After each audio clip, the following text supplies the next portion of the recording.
দেখুন, ঠিক 6 মাস আগে দেশ ছেড়েছিলেন মুজিব কন্যা শেখ হাসিনা, আর 6 মাস পর একেবারে খড়গহস্ত শেখ হাসিনা সরাসরি টার্গেট মোহাম্মদ ইউনূসকে।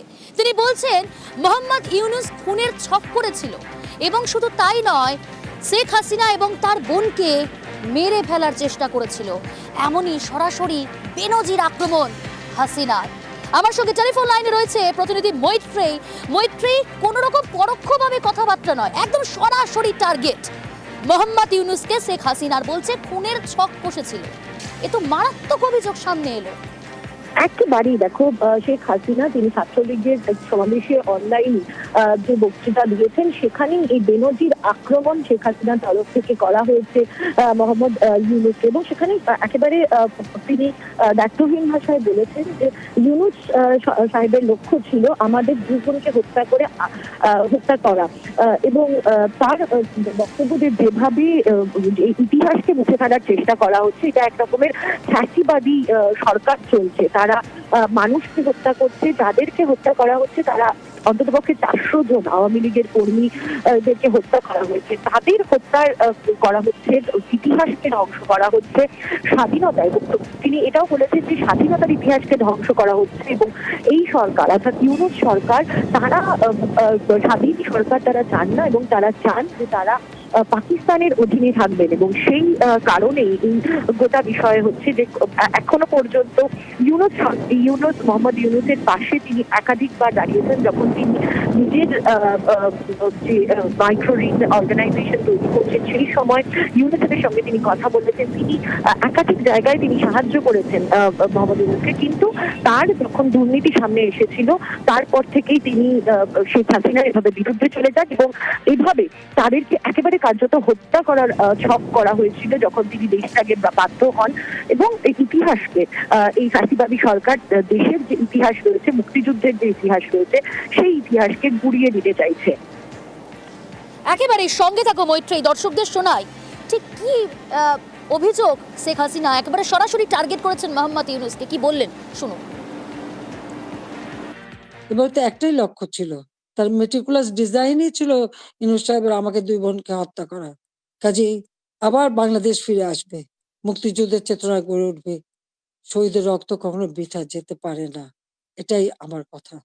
আমি ছাত্রলীগকে ব্যান করেছে, ছাত্রকে ব্যান করার কোনো অধিকার নেই, কারণ ইউনূস সাহেবের ক্ষমতা দখল সম্পূর্ণ অবৈধ, অসাংবিধানিক, অস্ত্র অর্থের জোরে মানুষ খুন করে মানুষের লাশের উপর পাড়া দিয়ে সে ক্ষমতা এসেছে।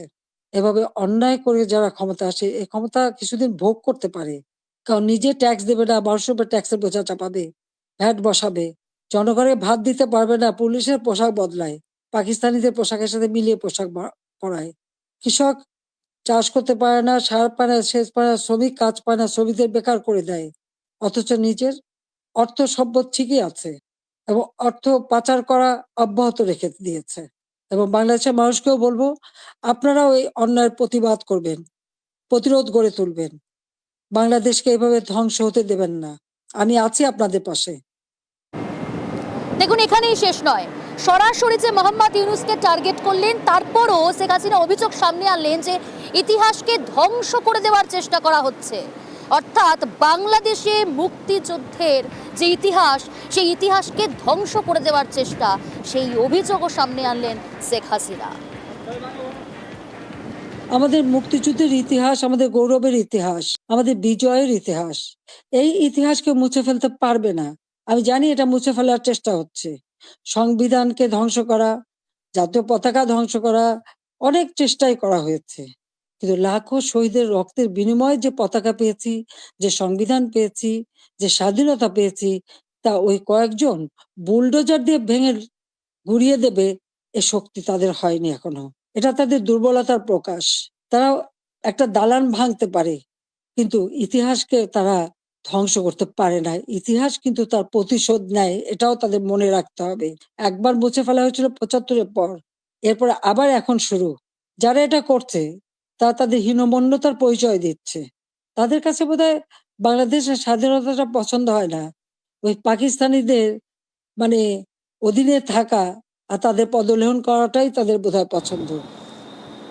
দেখুন, বাংলাদেশে যেভাবে ভাঙচুর লুটপাট চালানো হচ্ছে, গতকাল আপনারা জানেন ধানমন্ডির ৩২ নম্বর বাড়ি কার্যত এখন ধ্বংসস্তূপে পরিণত হয়েছে, আর এতে সরব হয়েছেন মুজিব কন্যা শেখ হাসিনা। তিনি বলছেন যে তদারকি সরকার ফ্যাসিবাদী সরকার। কি বলেছেন শুনুন।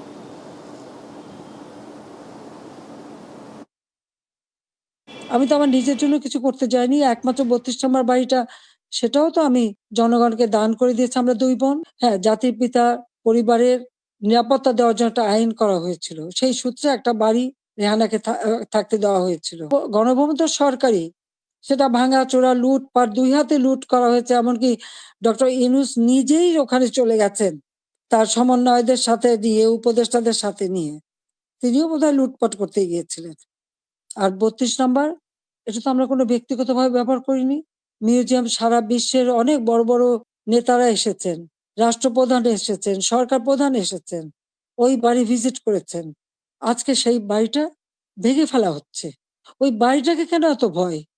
আমি দেশের মানুষের কাছে আজকে বিচার চাই, আমি দেশের জনগণের কাছে বিচার চাই। বলুন আপনারা, আমি কি আপনাদের জন্য কিছুই করিনি? আমি কি আপনাদের অন্ন বস্ত্র বাসস্থান চিকিৎসার ব্যবস্থা করে দেইনি? আপনাদের ঘরে আলো জ্বালিনি? আপনাদের ছেলেমেয়ে লেখাপড়া শিক্ষার ব্যবস্থা করিনি? রাস্তাঘাট পুল ব্রিজ করে আপনাদের যোগাযোগের ব্যবস্থা, কর্মসংস্থানের ব্যবস্থা করে দেয়নি? তাহলে কেন এই অপমান? কেন এই বাড়িটা ভাঙা হবে? এই বাড়ি থেকে তো স্বাধীনতার ঘোষণা দিয়েছিলেন জাতির পিতা, আর স্বাধীন দেশ হয়েছিল বলেই তো আজকে বাংলাদেশ এত উন্নত হয়েছে। তাহলে এই বাড়ি কারা ভাঙে? আমি আপনাদের কাছে, দেশের জনগণের কাছে বিচার চাই।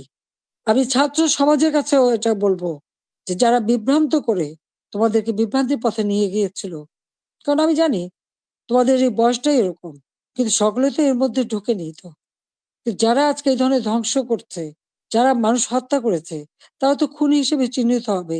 এখানে সাধারণ ছাত্রছাত্রীদের কোনো দায়বদ্ধতা নেই। কাজে আমি মনে করি যে এর থেকে সাধারণ ছাত্রছাত্রীদের দূরে থাকা ভালো, এদের এই ধ্বংস যজ্ঞের জন্য অংশ না নেয়। দেখুন, যেভাবে ভাঙচুর লুটপাট হয়েছে তাদের সরব হয়েছেন, আর যেমনটা বললাম যে ফ্যাসিবাদী তদারকি সরকার এই বলেও তোপ দেখেছেন, কারণ মুক্তিযুদ্ধ বঙ্গবন্ধুর স্মৃতি যেভাবে মুছে ফেলার চেষ্টা হচ্ছে সেখানেই সরব হয়েছেন মুজিব কন্যা।